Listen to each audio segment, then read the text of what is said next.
So when it comes to this woman, Nina Fawcett, I almost feel like she could have her own movie because she was an independent woman. So in getting to know her as an actress, what did you learn about the real woman?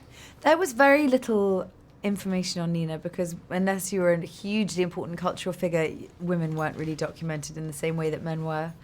She was a feminist, she was a suffragette, she was a mother and a brilliant one. She was a Buddhist, which was really insightful into how I played her. She had a husband who really supported her and she very much supported him, and I kind of fell in love with the non-attachment of their love. I sort of found it beautiful. Yeah, watching it, you wondered if there was resentment there for her because she was left letting him go, and she had to be at home with the kids. I think there were moments of that, and that's shown obviously in one scene specifically in the film, but I think ultimately she got to a place where she found peace with it, and I think that as much as he was compelled by this journey and this search, it was also her life's work as well. She found a very significant document. She was constantly beavering away behind the scenes to prove what he suspected, and I feel like they were collaborators even though she wasn't there. Yes, and so what do you think drove their almost obsession for this Amazon, finding this lost city? I think initially what drove Percy was the desire to remedy his kind of tarnished family name, and he was seeking glory, and he found it. I think once he'd been to the Amazon and spent time with indigenous people and been to that part of the world, which must be just so staggeringly beautiful, I think it became a part of his soul, and he fell in love with the place, and then he couldn't be away from it. It becomes his obsession. Yes, I can see that too, and I get that. That's something I can get.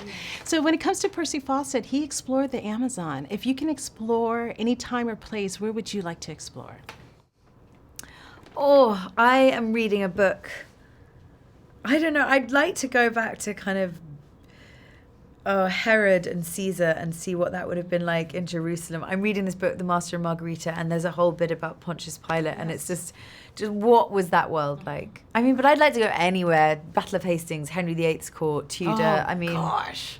Yeah, those are brutal times. Yeah. To know that what was going on, even politically, like the takes and stuff. Yeah. But to see, I'd like. Yeah. If you could be a fly on the wall, yes. maybe not part of the court, yes. or maybe not part of his being one of his wives, any of the 6 wives.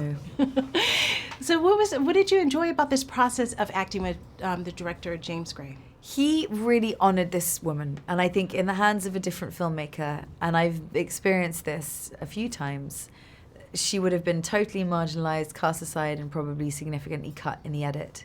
He was determined to give her a voice, to give her an identity, to honor her. And that's because he is a genuinely authentic and creative and smart man.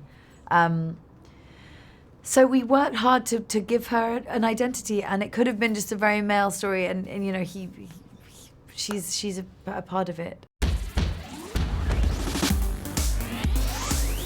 Made in Hollywood. Hey guys, thank you for watching this video. Don't forget to subscribe to our channel, Made in Hollywood TV. Let us know what you think in the comment section below. And for the next awesome video, click right here. Click in that box right there. Super easy.